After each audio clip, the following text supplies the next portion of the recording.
Сурхарбан в этом году жителям Иволги запомнится надолго. В день национального праздника открылся новый стадион. Отныне здесь будут проводиться спортивно-массовые и культурные мероприятия не только районного, но и республиканского масштабов. Самое главное в повседневной жизни района – это будет тот объект, на котором будут дети заниматься. Это самое главное. На строительство спортивного комплекса было потрачено около 30 миллионов рублей. Иволгинский стадион рассчитан на 280 посадочных мест, оборудован беговой дорожкой с тартановым покрытием. В ближайшем будущем спортивное сооружение пополнится футбольным полем. На этом мы не завершаем эту работу в рамках проекта партии «Единая Россия». У нас в этом году завершится строительство физкультурно-оздоровительного комплекса.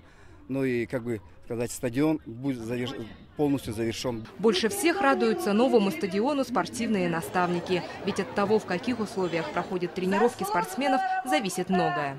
Раньше была такая гаревая дорожка, неровная, некрасивая, с уклоном в одну сторону. А теперь прекрасный комплекс.